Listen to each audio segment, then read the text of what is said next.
your host, Cash Money Morgan.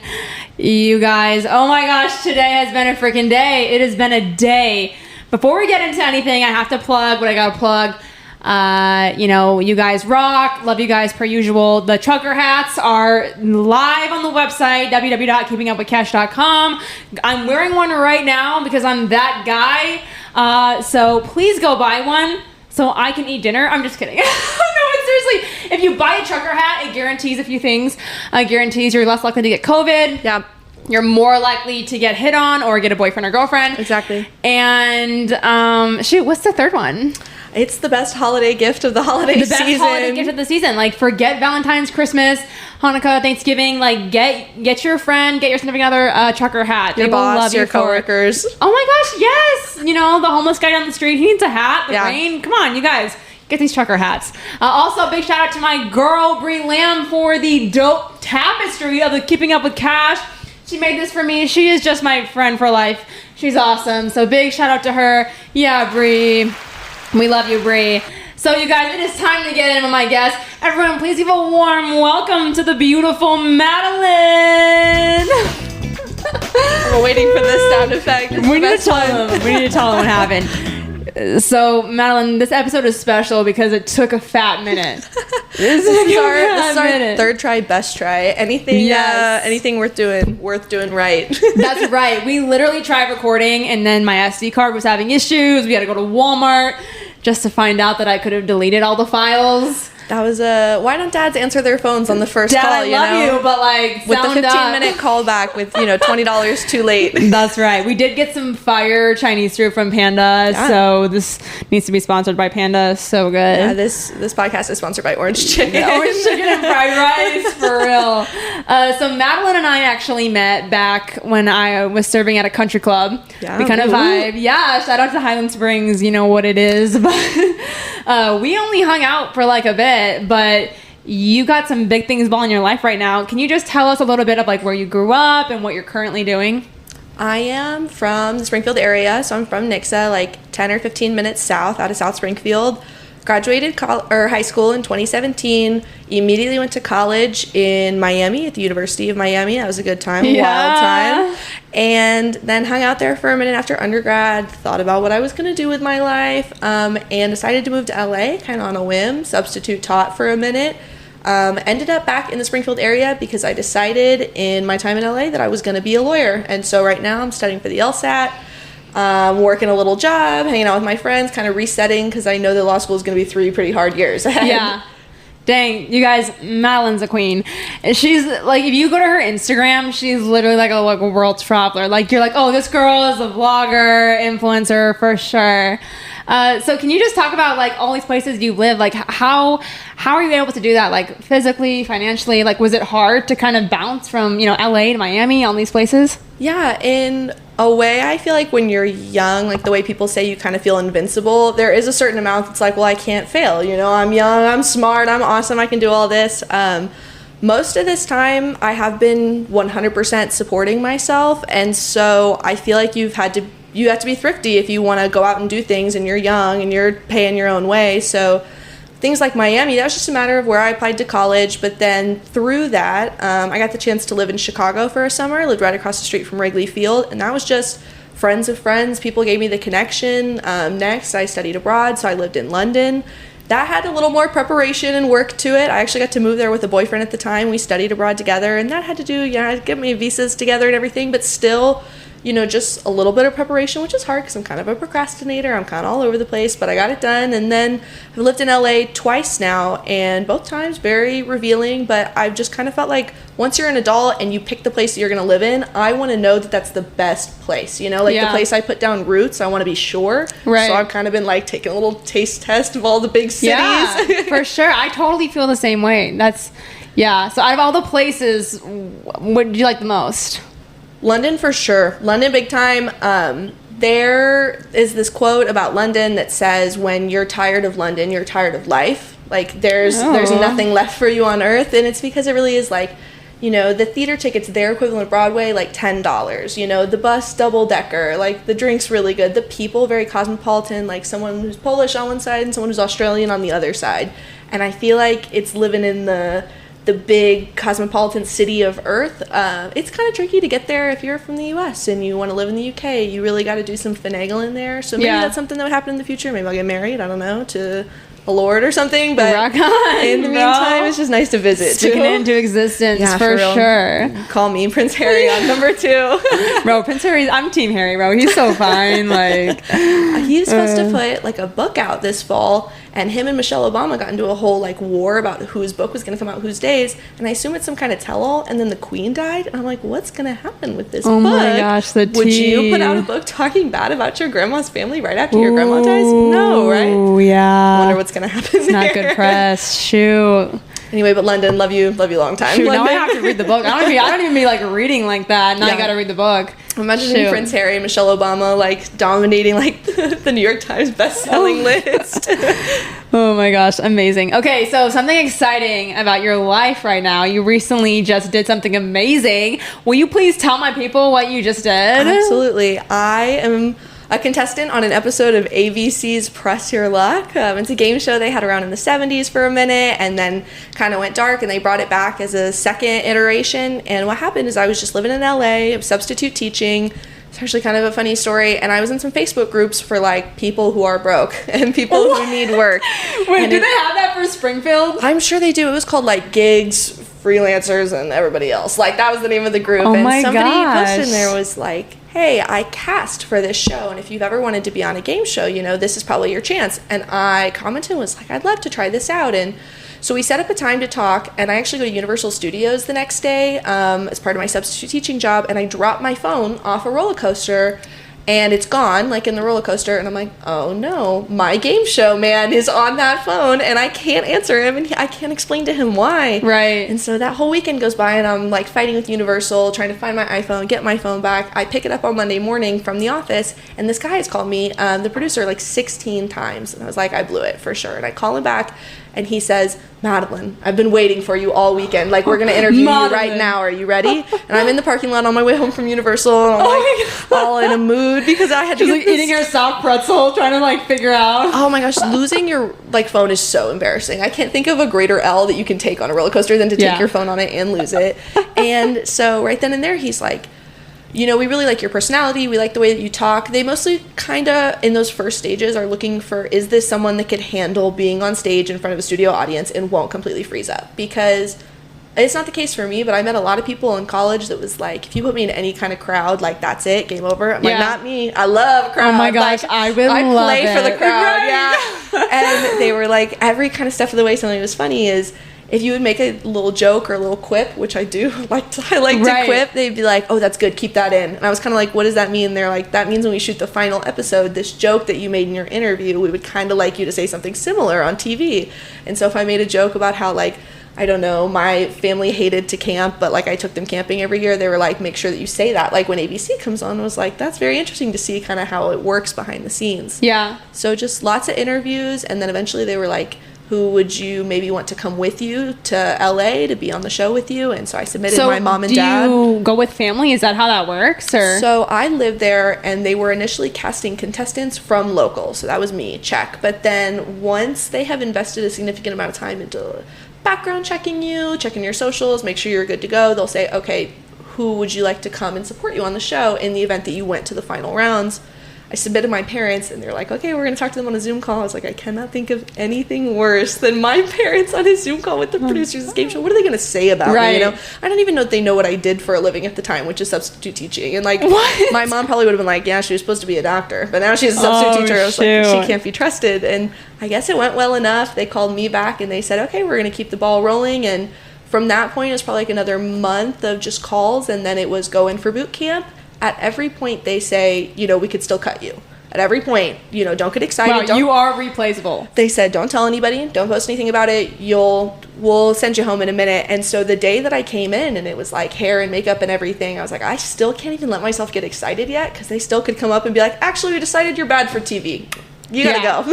Someone in the boardroom doesn't like you. You gotta go. Savage. Yeah, and so I ended up, I actually did make it, all the way through the show, all the way through playing. It's very tense. The van over from the hotel that my parents were staying in that morning, all the contestants sitting in one van, and it's like you're the only people there that day, so it's you three. And luckily everyone was really nice, and right off the bat, this guy who I ended up playing with was like, I just want to let you know, whoever wins, I'm really happy for you. And I was like, it's like, not that I wasn't really happy for those people, but I was like, She was like, I will win and I will destroy you. I didn't, necessarily know for a fact that I would win, but I was like, whatever I do, I'm going to do gracefully and like mind my own business here. Yeah. Because last thing you want is like, you to win, someone else to lose, and kind of like dance on their grave a little bit. Yeah. I didn't want to be like that. Right. So the game was like half trivia, half luck, really. And the trivia part I actually kind of had nailed. I love trivia. I've been going to like bar trivia nights my whole life, my whole college career. I watch a lot of Wheel of Fortune, all that. And I actually, my practice rounds, they told me that I was the only person to ever go all the way through the process who got every single trivia round right in the Zoom interviews. And so when it came to the boot camp day, I slayed that. If I do say so myself, I was nailing questions. Girl, slay. When my producer actually came to me and he said, you get kind of an RBF, like kind of a bad face when you answer questions. You're like a silent killer. She's like, well, someone has to be the villain. And I was like, I'm sorry, a silent killer, not a compliment? Like, I feel vicious, but they'd be like, they tell you to smile the whole time, be excited, smile. And so I'll hit the button and I'll smile for those 2 seconds I'm answering the question, and then it's back to like death in the eyes. Oh my gosh. And they were like, actually, if you could maintain that level of enthusiasm, that would be good. I was like, I'll try. That is funny. It was, and my parents are kind of the same way. So I had been used to, over the course of a couple months, being like, for this day, I'll need to be really enthusiastic. My parents got there, and I was like, okay, now you need to jump out of your chair and throw your hands in the air and be really excited for me. They're like, are you for real right now? I was like, I'm very for real right now. Go, girl. Yeah.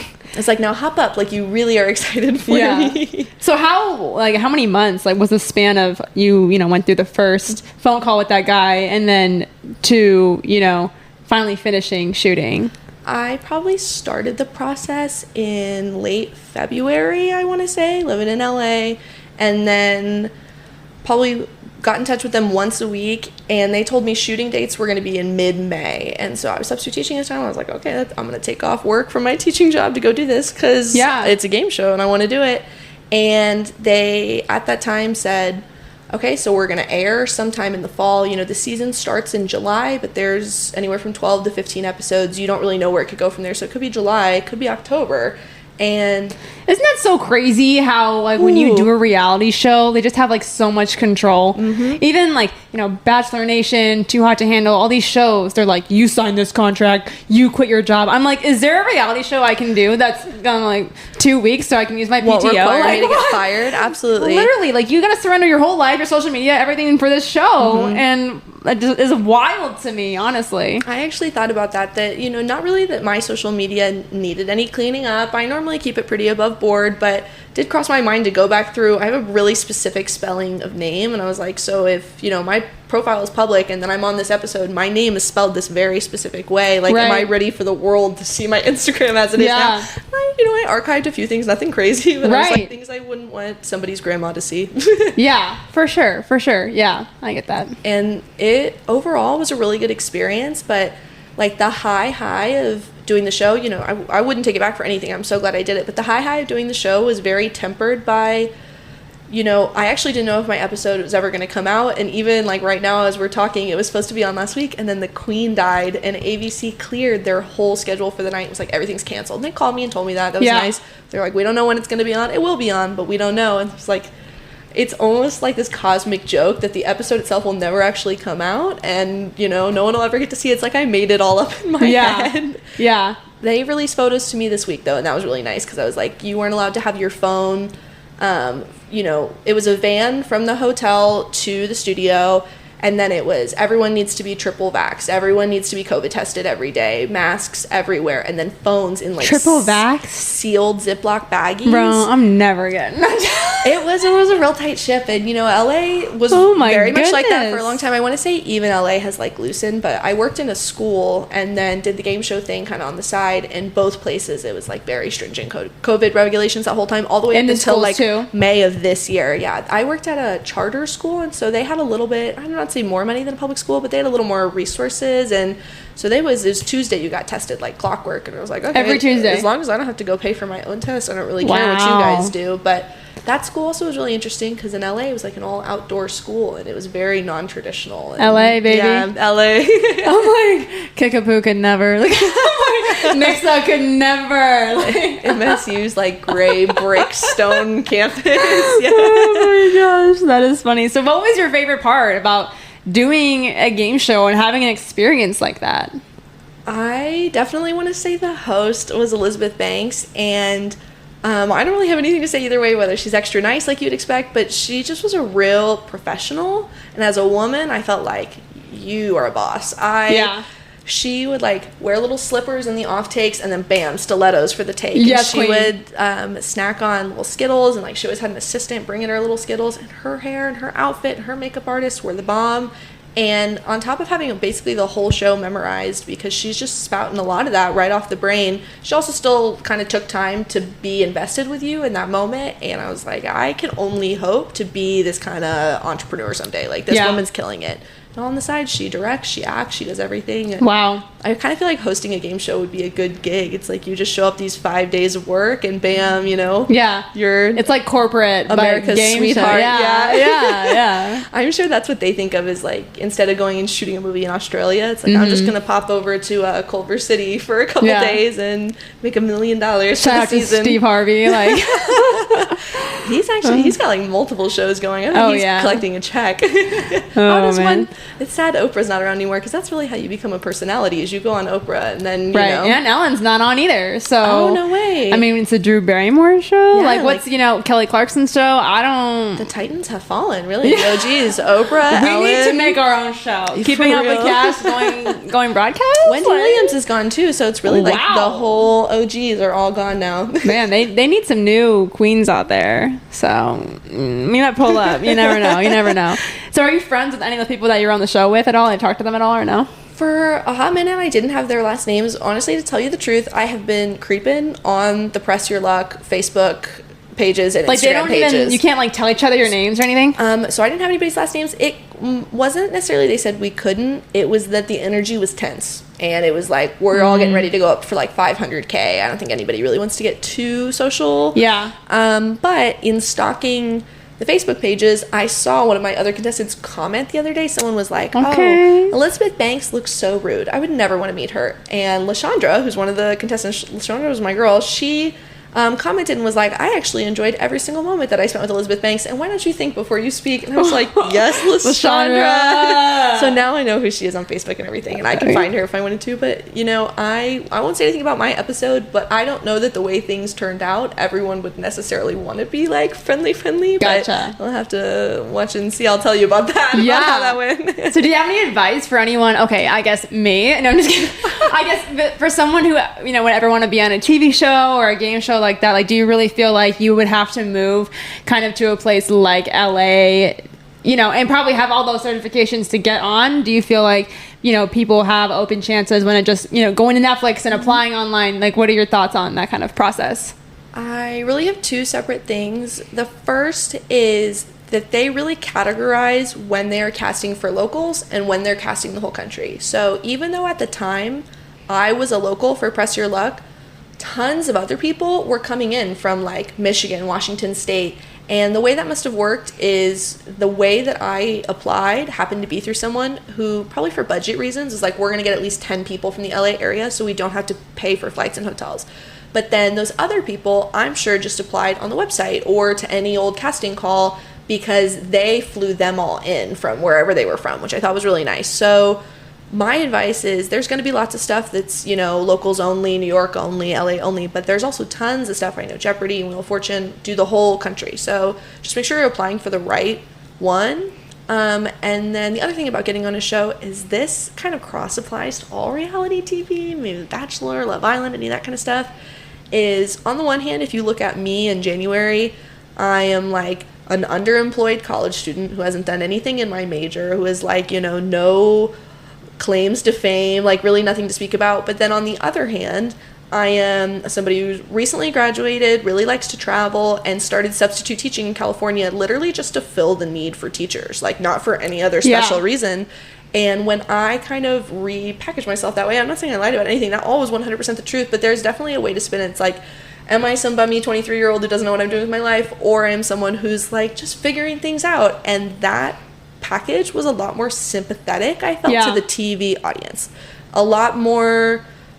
They had a lot more questions for me that were like, oh, what do you think you're going to do next? Whereas I feel like if you just kind of said, I don't know what I'm doing right now, you maybe wouldn't make it as far along the round. So it doesn't mean you have to change necessarily whatever it is you do, but think about kind of how you pitch yourself. Yeah. And like make sure you're giving the best pitch, because it really helps them sell you to the network and sell you to the next step up the ladder. I mean, it's all about marketing, and it's perspective. I mean, even things in your life, you could be like, oh, well, I'm alone right now. No, I'm focusing on my career. I'm focusing on the things in myself that need work. Like just in general, you have to be able to know. I'm in like a rebuilding phase. That's like what football teams say after all their seniors graduate. But for the past like 6 months, I'm in a rebuilding phase, actually. Bro, me too. Dab me up on that one.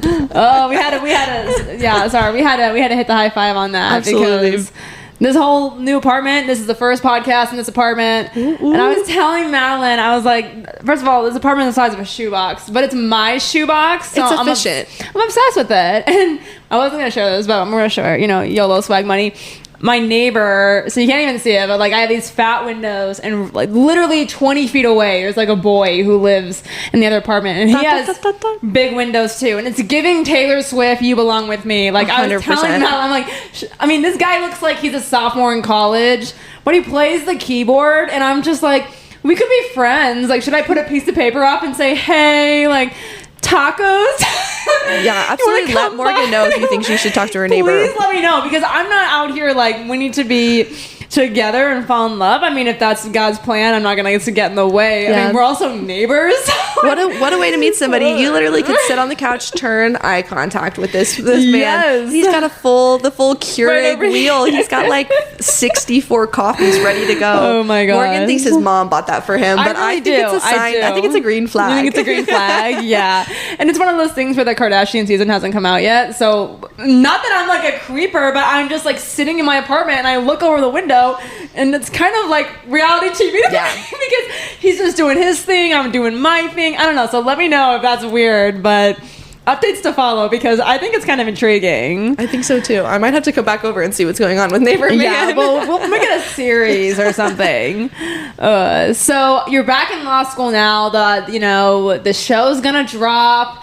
How has the return to Springfield been from doing all of these, traveling, game show, just like these really like adrenaline rush type things, and now you're kind of back in spring Vegas. How has that been? I had such a complicated relationship with the Springfield area when I was a teen and I was leaving. I was like, everyone in this town is the same, like the same kind of things that you hear, going to college in Springfield. I'm sure you honestly got kind of even a different perspective, that I was like, it's too small town and there's nothing here, and like, you can't even go to a Trader Joe's, whatever. So straight up. Like. And so when I moved to Miami, I literally was going to the place in the United States, like the farthest possible place in the continuous United States. I was like, where's a 25-hour drive away where no one can ever come get me? And I now, in this time, like prodigal son returning home, it's safe here. It's beautiful here. There's still so much green space. And I feel like other cities in the United States are really taking their green space for granted. And they're just like developing. Springfield's a little guilty of that too. But my drive home to Nixa, it's like you're in the middle of the Ozarks. Yeah. It's so beautiful. Mm-hmm. And I like that you can hear the bugs at night. I like that you can see the stars. This all sounds, so old-fashioned. But you said you like camping, so I mean, that makes sense. Absolutely. And something I also took for granted the last time I was here, and I honestly think it's improved since I've been gone in the last 5 years, is there's a real community for you in Springfield if you look for it. And when I left, I kind of thought, maybe things were like a little old-fashioned, and then things in LA and in Miami were too new-fashioned. That was like a little on the other side of the extreme. But when I got back here, it was like, oh, there are people who like the same music and movies and books as me. They just happen to be in different parts of Springfield, or they're college kids and they only come in town during the year, or anything like that. That there's good here if you look for it. And I was just kind of painting everything with one brush, and I love Springfield so much more now as a 23-year-old than I did when I was leaving and I was 17. Yeah. Wow, that's good. It is really good. And I still don't necessarily know that I would settle here, but it's more so because Springfield's a little cut off from the rest of the world. Even like if you want to go to a big city, you always have to connect out of Springfield's airport because it's only like a regional airport. And so I always think wherever I'll settle, I kind of need to be, 30 minutes away from like a Chicago or an Atlanta. Yeah, I feel the same way. Because traveling is that important to me that paying this like extra $250 for flights out of Springfield is not worth it. And there's no train here. That's my big pitch, is that there's no Amtrak in Springfield. Amtrak, where are you at? Yeah. And they just discontinued the bus service to St. Louis. I was like... The Greyhound out of... Yes. Are you sure? Because I went to that gas station... You know what I'm talking about, the Flying J. I know exactly what you're talking about. Hear me out. Don't ever go there. Like, do not ever go there if you want to come home safely. And so it's like, Midwesterners, we can drive for a hot minute. I could drive 10 hours, don't get me wrong. Right. But we'll hate our lives, but we'll do it. Oh, yeah. But somewhere that's like maybe got, ferry boats, trains, planes, like the whole thing. I want to feel connected to the world. Yeah. And part of the reason that I traveled so much, you gotta like come home and give thanks back to Missouri at the end of the day, because if I hadn't been from here, I always use the example of kids who go to my college at Miami. Kids from like this little pocket of the East Coast are so bad at geography. They don't know where Missouri is. They don't know that Missouri's a state. They don't know their capitals. They don't really know where Montana or Idaho or Iowa or any of that stuff is. I'm a whiz with geography. And so I feel like if I hadn't been from here and had such like a beautiful, comfortable, safe upbringing, then I wouldn't have felt safe, like going out into the world, spreading my little like baby bird wings. Right. But that was a gift given to me. Like Missouri, it's quaint, but it's also got like a real fighting spirit, and I feel like that has served me really well in traveling so far. Yeah. And I think what you said was really strong about, you're back here now, you've had these experiences, you kind of have to re-navigate. Well, what is Springfield now as someone who's studying to go to law school as a, 23, you're 23, right? Yeah. 23, yeah, music queen. But I feel the same way. Like, when you come here for college, and, at first college was like church camp, you're excited, it's such a vibe, and then you graduate and you're just like navigating, and you don't know what you're doing, you might live in a place you don't love, you might have a job you aren't sure about, and like now, at least for me, you're doing things, your second year out of college, you're doing things that you like to do. And whether it be, new crib, your job, podcast, no matter what, and even in the social aspect, like maybe you're not going out, maybe you're not, you don't have college anymore, so you don't have all these events. You have to figure out what kind of social group you want to be a part of. You have to do things, and I'm so weird. I love doing things alone, and I don't always like to, but I'm like, okay, my boss needs me to be at this like random event. I went to this is so bad, but my boss was like, yo, we need someone to be at this charity thing. Can you pull up? I'm like, sure. And how nice should I dress? Yeah, no. I was like, what should I wear? He's like, I'm just gonna wear like polo and jeans. And I'm like, okay. It's literally like a sheriff, like military banquet. Ooh. So I have these glitter sparkle heels on, cargo pants, and like a black like onesie. It's the cargo pants that sets that off for me. Oh my gosh. The whole thing was, I walked in late, obviously. And I mean, we're talking prom dresses. Like, people were so fancy, and I didn't fit. But for me, I was like, you never know who you're going to meet. Mm-hmm. You never know what kind of networking. Like, I will go to networking events by myself because you're here to meet people. Like, you're here to make friends. And I think we need to learn to have a confidence where it's like, it's okay to be alone. It's okay because people are just people. Like, hey, what's up? Yeah. Oh my gosh, I love your shirt. Like, it's that easy. Like, I dropped off packages today at UPS, and the girl was just getting my stuff, and I was like, yeah.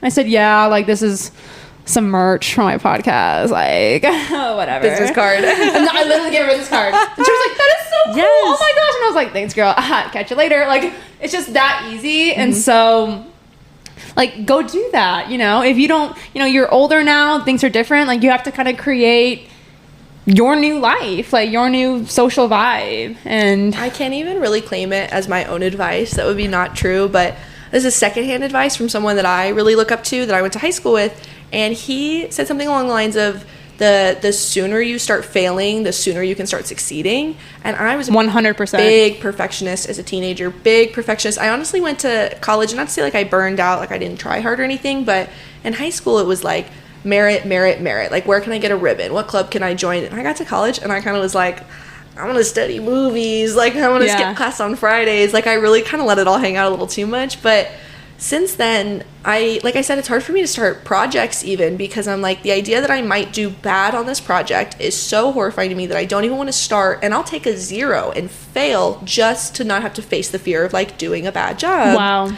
And this person who I really look up to is an entrepreneur, and so he's only 24 years old, and he's probably had 6 or 7 businesses already like fail, or already start and do okay and sell.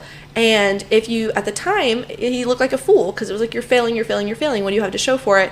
But now he's 24 and he has the business experience of like a 35-year-old. And you're kind of like, who's laughing now? And I definitely, if someone had given me that advice like a while ago, I'd been like, oh, fail, whatever. And now I'm like, you know, it can seem really daunting to do your taxes or to start your own business or to move to a new city. But it's kind of like, the faster you go ahead and try it, you know, the faster you can fix your mistakes, and all that experience goes towards good stuff in the end. So, yes, 100%. Yeah. And even I talked about with the podcast, I'm like, there's, you know, when we don't get 1 million views, you know, it's not like I've sold all my merch, like all these things. And it's so easy to be like, I am obviously not as good as so-and-so. I'm obviously not as good as this. But it's like, success comes with consistency and failing. If, you know, you miss 100% of the shots you don't take. Wayne Gretzky, Michael Scott, like the best podcasters, the best YouTubers, like Mr. Beast, like the ones you've heard of, all those podcasts, you know, many of them are 10 years old already. Right, yeah. So it's, you know, sure, it would have been awesome to start when you were, 15? Like, right. Oh my, but no, I wanted to be a kid. You know? What do they say? Like, the second best time to start is now. Yeah. So, like, you now, by having the podcast going at this point, you're already beating all these people who haven't started yet, you know? Yeah. And then in 10 years, if you're a top dog of this other kind of podcast, someone's going to look up and start because you started. So, it takes some huevos to start this podcast. YOLO swag. I even say the way that it started was I tried to schedule it and I accidentally clicked publish. So I was like, all right, well, I guess the podcast is happening. Yeah, so. Both feet first. I even tell my friend, he was like, I'm so proud of you. Like, you're just killing it. You're doing all these things. And I was like, look, man, I have no idea what I'm doing. It's just like autopilot. Like, we're just doing it, you know? You just gotta keep going. Like, the time of year that you started putting up podcast content, I just remember being like, well, I really like her branding. Like, I think her branding's popping up. Yeah. Queen. I was like, it tracks with exactly what I knew about you as a person, which is like, I think one time, I hope you're okay with this word, very like early on in meeting you were like, yeah, I'm a little bougie. And I had never heard anyone like proclaim that so loud and proud. You were like, I'm a little bougie. I wear my sunglasses out on the golf course while I'm driving the golf cart. And I was like, all right. So then I saw your podcast. I was like, this is the natural next step for her, I think. Oh my gosh. Thank you, Queen. Like, we know the vibes. Absolutely. But even with dating too, when you talk about like you miss 100% of the shots you don't take, we were actually talking about this because, I mean, one, we both kind of feel like Springfield is not the ideal dating scene. Yeah, the pond is shallow. And if you think I'm wrong, then literally send us like your like nephew's phone number. Like, we just don't. But I think it's that thing where a lot of times guys feel so scared to get rejected that they don't even try. And then as women, we're sitting here like, well, what am I supposed to do? Like, I'm supposed to pursue you. I'm supposed to ask you to take me on a date and be the man. Like, it's such a hard, awkward position for both people. And I don't know, like sometimes these guys are like, well, I want to wait to make sure we're really good friends. And I'm like, bro, but like, what happens if I get the ick by then? Like, dude, you gotta act fast. The like, ick, I'm not gonna say like it didn't exist the last time I was dating, but the last time I was really out there playing the field probably would have been early college, and there wasn't the word for the ick for some reason when someone gave it a name. There wasn't. It was like we all knew. It was a girlfriend who told me, you know, everyone heard it from somebody. The first person who was like, oh, he gave me the ick.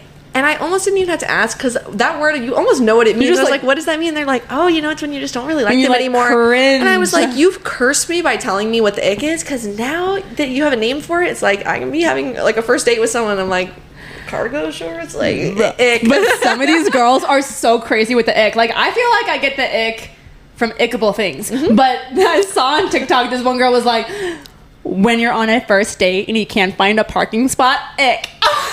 That's specific. I'm like, what? Well, and at least for me, I don't know how it is for everybody. I don't come back from the ick. The ick is permanent for me. I kind of thought that's what it was implying. So it means that they have done something that is such like a weird left turn from what you thought they were. I'm done. I'll have girlfriends, you know who you are, who like get the ick and then recover and date them for a little while longer and then get the ick again and then recover. And I'm like, so it wasn't really like an ick. Like if you still stayed over that night, was it really an ick? Okay, but like you can get icks in friendship. So that's what I'm saying is like if one of my guy friends like does something and I'm like, ugh, like you ever just like roast them right then and there? Sometimes I won't even let it turn into an ick. Sometimes, but then I'm gonna get it back. And I'm like, oh, I'm just gonna like I'm not gonna call anybody out, but personally I think driving a Prius is interesting. Getting your catalytic converter stolen, big ick. What? That's Priuses. Never going to the doctor or dentist. That is an ick. That's, I don't know.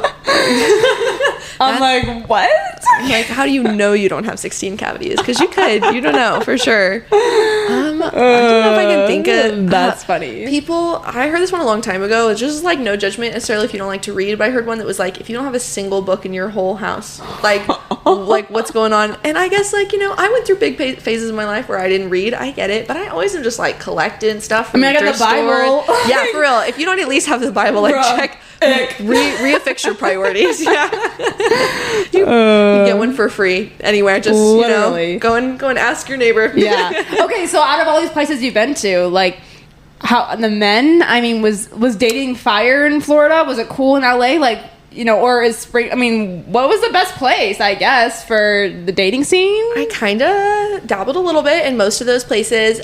In London, the nice thing, I'm sure the London guys had to have been the best. Free and cheap and easy stuff to do. So it's not like, oh no, you don't have a car, I don't have a car, how are we ever even going to hang out? It's like, okay, you pop this bus and I'll pop this bus and we'll meet up and we'll buy $6 tickets to go see a movie tonight and then we'll go get like, pints for £1 and you'll just spend all night out like having fun. And bro, Alamo could literally never. And also, in case you have a thing for accents, which I do, like London is really the city for you because in Nixa, in Springfield, I'm mostly going to meet other people from here. A good mishmash of college kids, but, the foreigner community is limited to, like, hockey imports and things like that. And so in London, it's like everybody's an import, really. Like, almost nobody's actually from there. That's Miami so cool. is a similar way. Lots of people are from there, but huge like immigrant population, and then even within the immigrant population it's like being from Missouri, I never met anybody from Nicaragua or Honduras, like things you wouldn't really expect. In Miami it's like every single like food, language, like dance style that you could think of. And so when you're dating it's kind of like what did these like different backgrounds bring to the dating experience? And like some of the people that I dated, for example, would be really traditional because maybe they came from a background that was really traditional. And then when you get out to LA, it's kind of like I am the alpha in this relationship and like you are the beta to me. But the nice thing about LA is lots of artists, lots of musicians, lots of comedians, lots of beautiful scenery. Beautiful scenery is very romantic, but they're honestly dating scene in LA, I think like toxic wasteland. Like you almost have to bring your own boyfriend to LA. And influencers say that. I don't know that you can find one there. Yeah, because imagine like you're going out with somebody for a long time and then you find out that you are just like a joke for their stand-up routine, or you find out that they're just like using the experience with you like for a song or something like that. Lil Huddy. I'm just kidding. I'm just kidding. Tana Mojo makes a professional career out of doing exactly that. Or even if you're like in that influencer community, it's like you're just using the same pool of people. That was I just the feel number so one bad. advice I got before I got out there was, people are gonna want things from Mary you. Jalsey. I'm just kidding. For real. Or Harry Styles, I guess now at this point. People were like, people are going to use you for things, and you can try and get involved in that too. You can try and use people for things if you want to, but always really keep your guard up because you don't know what everyone else wants from you. And that's a big thing. Miami, London, LA to home. I've always stood by the friends you make here are like, come change your tire in the middle of the night friends. That's how Missouri is. Come pick you up from the bar, come bail you out of jail.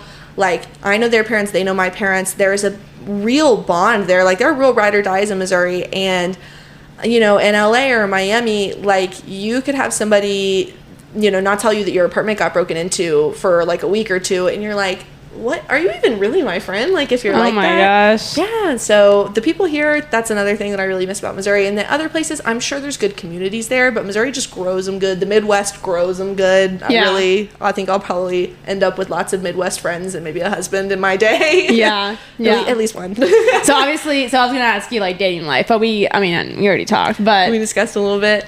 tell the people what they want. Like, should they slide, or, I'm just kidding. You know what? You can find me from Morgan. I'll be blonde the next time that you see me, so try and see if you can recognize me.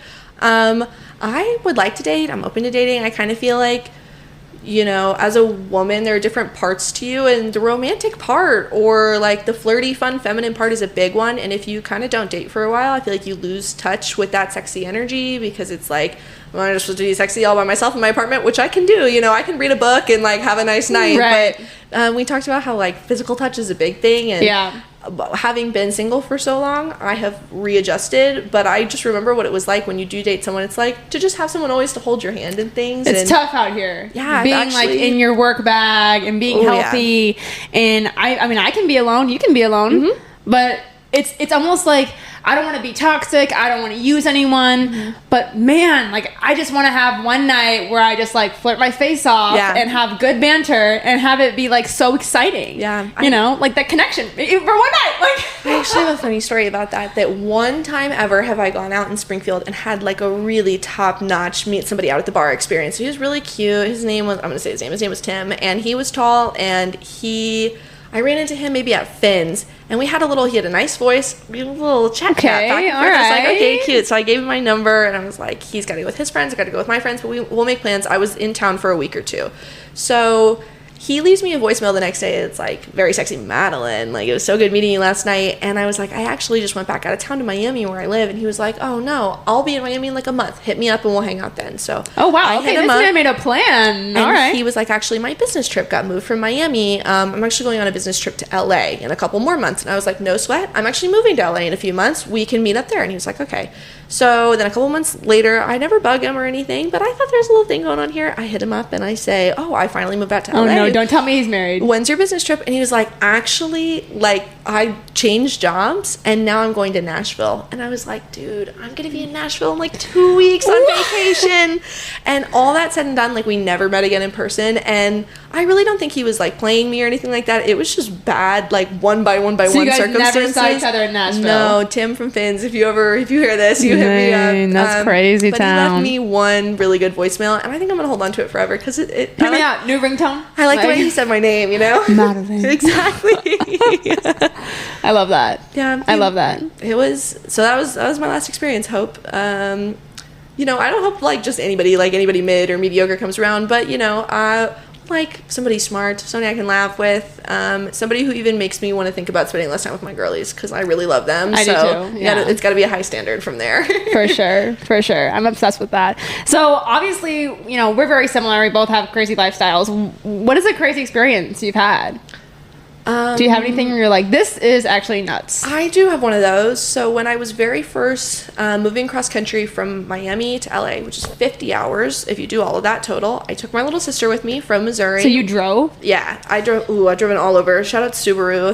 Those are my Subaru. So I've done, you know, Missouri to Florida. I'm just kidding. Florida back to Missouri. Subarus are eco-friendly. They are if if you get the nice gas or anything in them, which I cannot afford. That's hilarious. And so driving to LA, we get there that first week. It is my second time having been out there, but it's my sister's first time. And as big sister priority, I'm like, I want to show her a good time. You know, I want to show off a little bit for my sister in the big city. So I sign up for this website where you can kind of get tickets to shows, and kind of similar to the game show thing, you know, you just sign up for, you hope it goes well. And I sign up that David Letterman, who's one of my OG favorite talk show guys, does the show on Netflix called My Next Guest Needs No Introduction. And they're these long form interviews, and they're normally with like Serena Williams or Barack Obama, like real heavy hitting. Yeah. So I signed up for this. Me and my sister get tickets. I'm like, no way. They don't tell you who it is. It's a surprise. And you get COVID tested. You go wait in this parking lot at 7 a.m. We go in. It's only like 15 people in this little comedy theater. David Letterman comes out. We still don't know who the guest is. Oh my gosh, how exciting. And my sister and I are really excited. We know we're going to be on TV. And they get on the mic, David Letterman. He says, and my next guest is Willard Carroll Smith Jr. And I was like, who is that? That's stupid. Who is that? And it comes out, and it's Will Smith. And I was like, no freaking way. Wait, was this pre or post slap? Pre-slap. Oh, and my sister and I look at each other, and we're like, no way that's Will Smith right now. And he comes out, and him and David Letterman. I'm sitting as far away as I'm sitting from Morgan on this couch right now from David Letterman and Will Smith. I'm not even kidding you. I'm front row, me and my sister, and we are agape, aghast this whole time. We're like, can you believe this? And he talks for like 2 or 3 hours, and he is unhinged in this interview. I liked it. Don't get me wrong, but it's like, I mean, it's an hour about how he's got issues with his dad, but they're cool. But issues with his dad, and then an hour about him and Jada, how he tried to rebuild his family and it's going okay, and then another hour about how he did a lot of ayahuasca in the jungle. And while I thought all those things were interesting, I don't think I would maybe talk about them in like an interview for millions and millions and millions of people. Right. And so the Oscar thing happened, you know, not even like a month or two later. I was like, I'm not gonna say I saw that coming. But he was, like, the glue was coming undone, like, a month or two ago, and I saw the writing on the wall. And then when the episode came out, which it did, it's on Netflix, that's my So, like, did you see yourself on TV? Yeah, I could see the back of my head. What? My sister's a real star. She's got really curly red hair, and so I'm like, that's my little Raggedy Ann right there. But then I'm right next to her, I need my roots done, and that, whatever. And they put a little disclaimer on the front that was like, we just want everyone to know we filmed this before the slap, and we don't stand by the slap, and whatever. And I just remember thinking, like, I just was nearby this man, and now he's driven his career off a cliff. So yeah, I hope he's well. But that was another thing in LA that, like, I don't know, just put your name in for things, just sign up for things. You'll be so surprised at who calls you back randomly. Yeah, can't hurt. So it's almost like you're saying, like, if you go to LA and you have initiative to get on a show, like, you pretty much have a pretty good chance of getting on something if you just apply yourself. It's, you know, a lot of emailing, a lot of handshaking, that kind of thing. And availability, it sounds like. Oh, yeah. It's definitely a step up from, it's like a train station with, like, a million, like, terminals going in other directions. Like, the only thing about Springfield is you can either get bigger in Springfield or you can kind of feed your way into some other bigger city. Lots of people go to Chicago or Dallas or whatever. But if you're in LA, it's like there's tons of work in LA, and you can do anything and you can go anywhere. And I think that's how they get away with it being so expensive and crowded and stinky and all that, is that the opportunity does go crazy in LA. Yeah. It's wild. I liked it there, but I actually don't think that's one of the places that I would go back, even though it's where entertainment is really popping. I love entertainment, but you know, you and I, like, talking about Florida, talking about New York is very cool. Honestly, Canada is high on my list. Okay. Like Vancouver. I mean, they produce like Drake and JB and Shawn Mendes. I'm like, sheesh. It's like where they shoot a lot of TV shows now too. Really? It's like everything on ABC Family was always in Canada. A lot of the CW Riverdale is in Canada, and so I'm like, wow. If I could get some kind of good gig up in like the BC, I would live there. Okay, you're cool with cold weather? Yeah, I lived in Missouri my whole life, and something about Miami, they say it thins the blood in your veins, and you get kind of... But Missouri is not like Wisconsin. That's not like the polar snap negative 40. No. Let me tell you, give me a few years to afford a Canada Goose jacket, and then I will do... I was going to say, I could totally see you in like some cute snow pants and type stuff. I'll like do all the cold weather in the world yeah. once I can get one of those really bougie jackets. Right. Yeah, I have like the full ski set, but then go down like the bunny hill, you know? Oh, yeah. I actually have never skied before. Skiing is kind of terrifying, honestly. In college, it always kind of seemed like it was really just a vehicle for drinking. Like, people that I know, they would ski for a little bit of the day, and then it would be like party, hot tub, après ski, all this crazy stuff. But I think that, like, the skiing itself really sounds like the fun part, and I would be like the last one out at the end of the night, and I don't care that you get hurt. I feel like it's a tradition to go out and sled every year and get injured, so that's what I'm going to do. See, sledding is chill. I mean, I've skied, like... There was this one time, I'm going to call my guy friends out, like, we all went skiing, and I'm like, oh, I just only have ever skied, like, once or twice, and, you know, we went to, like, Nordic Mountain, and it's kind of, they have, like, double black diamonds, and I'm like, guys, I don't know where to go, and they're like, oh, just go on the ski lift and go to the top. You know, I just done, like, the blue hill, and then you go to the top, and it's, like, a double black, and I am so, I remember trying to go, and then literally, like, facing death, and I think I like slid down and almost like hit a tree. I mean skiing is cool. Cross country skiing is probably really cool. I feel like if I would have learned snowboarding younger, that would have been my vibe, but skiing can be really scary. Like, no one talks, like, I'm 10 out of 10. I would rather surf like the rest of my life and give up snow, because I'm not afraid of water like that. Surfing was really high on my list of things that I wanted to do in LA. The same way as Miami, both places is probably like 20 minutes away from the beach. So, you know, you want to get out there as much as you can, but it drops down to like a couple times a month or every weekend. And surfing in California is no joke, because in Miami there's no waves. You know, you're at one of those Florida beaches, but you get out to Malibu, which is where people surf, and I'll watch waves like pick people up and smack them back down on the ground. I was like, I can swim. Don't get me wrong, I can swim.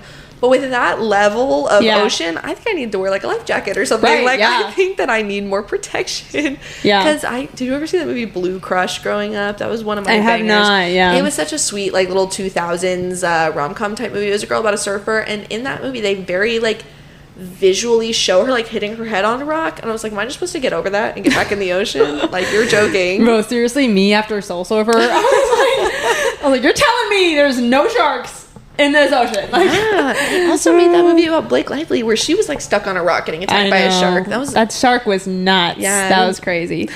Well, is there anything that you would have done differently, whether it be, you know, any of the places you lived, or, you know, the game show, or, you know, any part of your just kind of past life in the past couple years, or even now? Is there anything that you were like, oh, I just wish I would have done this or whatever? That's a really good question. Thank you. I'm just kidding. I thought of it myself. I would definitely say in this day and age, it's really easy to be closed off. And we were talking about this a lot, that even if you just go out in your hometown, like, are you open to meeting new people, or are you always kind of like turned back towards your friends? You know, love my friends, but throughout my travels and all the places I've been, all the hostels and the plane rides and everything, by all means, mind your own business. I get it, but you have no idea, like, some person that you could just talk to next to you at some restaurant could be like, oh, you know, come visit me and my family home in Sweden, and then I'm going to go to Croatia next week, and you should come with me there, and I'm going to drive my school bus that way. And so many cool experiences arise out of just kind of taking the leap to talk to somebody, and you'll know when the opportunity presents itself. Don't just, like, go, you know, up to anybody and be safe, obviously, but it's amazing how much people just want to feel, like, touched, like, emotionally touched. Yeah. And if you could be that person for them, that's like, no one's talked to them all day, and you're that person, you have no idea, like, what wonders that can do for you and for that person. I don't think I started having that mentality until, honestly, the last, like, 6 months.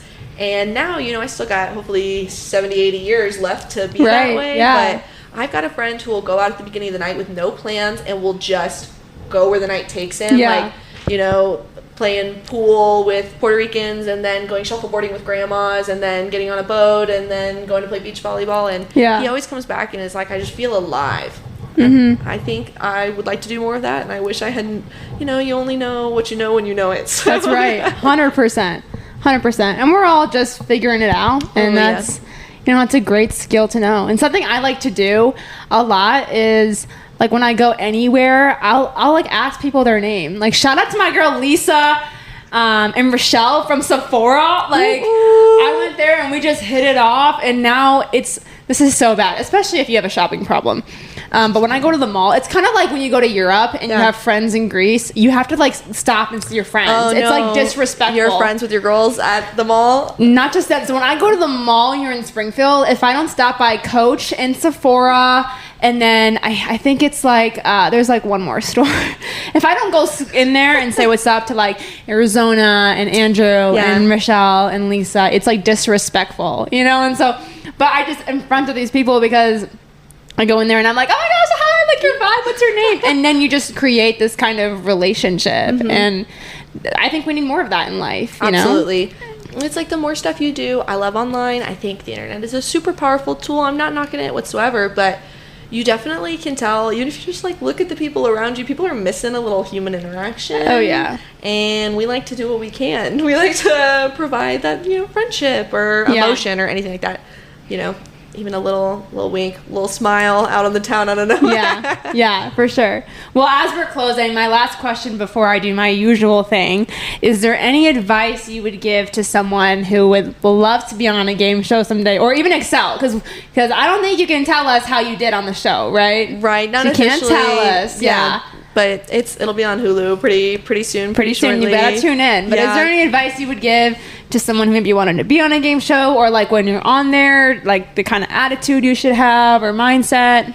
I would definitely say don't put all your eggs in one basket. Not to say like, you won't get the one that you really, really want, but let's say there's, 20 game shows filming every year. They will, for 1 week period, probably every single one of them, put up their little, we're looking for people, please apply. If you stay on it, on the websites, on the Facebook, or even if you watch the shows and they run the little tag at the end of the episode, we're taking people for Jeopardy right now, or that kind of thing. If you continue to put your name out there for those, like, someone will call you back. Someone on my season of Press Your Luck who I met in the boot camp was like, I actually applied for this like before the pandemic, and my name just got like shoved in some pile somewhere, in some file, and that they just called me this January, almost 2 full years later, and were like, we saw you and we liked your stuff. So I can't promise like everybody will get it, but if you think about, there's 20 game shows and every episode needs like 5 to 10 contestants. There's hundreds of thousands of episodes being made a year. Yeah. There's definitely a chance of you getting into something if you want to. So I would say, study up your trivia, watch a lot of the show, really be true to yourself, be super enthusiastic. That's a big thing. I can be a little deadpan, but I turned it on for the show. She's so fun. I don't know what she's saying. And keep your eye out, and then when the time comes, like, really pounce on it, because I think lots of people could find success that way. There's always new shows, always looking for people. That's right. That's awesome. Like this one. Yeah, I'm always looking for people. You know the vibe. But thank you so much for coming on. So, keeping up with Cash, we love to end the show every single way. Fave quote, fave song, and what would you like your legacy to be? Awesome. Those are so good questions. Thanks. My fave song, I don't know why this is the only one that's popping in my head, but it's a favorite. It's a stan. You know the song Live Like We're Dying by Tim McGraw? Okay, yeah. It's like, I don't know, this guy gets this diagnosis, and, he's talking to himself. Are you like a context song person? Yes, and that he's like, what would you do if you knew like your time was running out? And this whole song is like, I would ride bulls, and I would come home and kiss my sweet wife, and like all the things that you would change. And then the end of the song is kind of like, why wouldn't you just do those things anyway? That song is epic. If you've ever been like post float trip, coming home on some back road and the windows are down and that song by Tim McGraw comes on, even my most city folk college friends would bust down to that Tim McGraw song. It rocked so hard. And country music grows on people. I did not like country, really, and now it'll get you. I'm like, okay, Morgan Wallen, like, what's up, baby? Like, well, country music now is not your grandmother's country music. That's definitely true. And my favorite quote is, it's actually like the anniversary of it today or yesterday, that JFK talks about how we're going to go to the moon. He's kind of speaking for the country, and you think now, like, I don't know, it's so difficult and hard now for presidents to really like speak with one voice and really like say what everyone's thinking, but he's talking about the moon, and he says, we chose to go to the moon in this decade and do other things, not because they are easy, but because they are hard.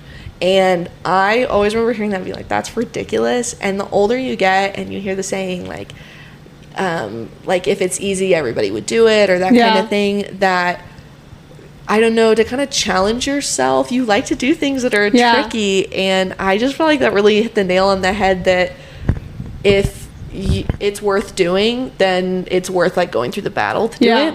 Love JFK. Shout out JFK. Wow, that was, man, that was so good. I feel like I need chapel credit. Like, wow. That was so good. What? Yeah, that's powerful. And my legacy. I have had a lot of trouble like thinking about this lately, and especially when you're applying for law school, you're really trying to pitch like, who am I to these schools, and like you try and deal with the rejection of what if I tell them everything about myself and they say, I do not want you at my school. It's kind of humbling, but I really think my role is to connect people to people. I've always felt that way with my friend groups. I feel like I'm going to be that kind of lawyer that I kind of feel like I speak everybody's language, and I feel like I'm down to ride, I'm down to hang, and that I always hope that when people think of me, like they think as someone who is easy to be around or good to be around. And if I died and that's how people talked at my big Irish wake, that I would, there's going to be kegs, that I would feel really well remembered if people talk that way about me. That's awesome. Yeah, that's awesome. Well, thank you so much, Madalyn, for coming on the pod. I mean, you're so cool. And keeping up with Cash. Keeping up with Cash. Like, what an experience. And I'm so excited to see everything you're going to do. And just, you need to know that, like, in 3 years, you'll be my lawyer. I hope so. Yeah, when we cut that movie deal, like, you're going to be in the conference room. I hope so. Thank you so much, Keeping Up with Cash. Thank you so much, Morgan, for having me in your apartment all day long. I had a ton of fun. You know, there was no one else I want to get Chinese food with, and that's on period. So, thanks so much. And to my listeners, you guys know I love you so much. I have so many things that I'm planning. I am kind of planning like a 1-year podcast party. We've touched on this a little bit, and details will come. Again, if you want a podcast hat, get them while we still have them. They're very limited quantities.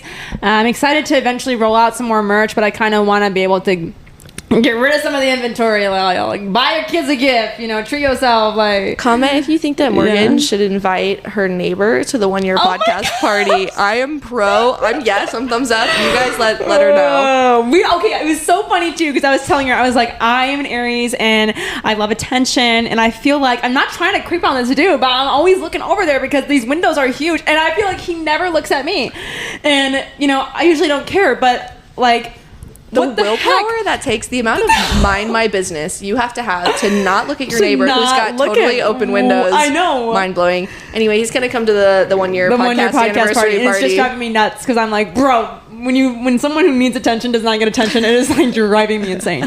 But seriously though, I love you guys. I love when you reach out to me, whether you took something from the episode or you're going through something. My Instagram, I'm always an open door. I love to be able to talk. I'm always here for you. And again, if you want to start your own podcast, go ahead and use my link at the bottom of this episode. All right, love you guys. Bye.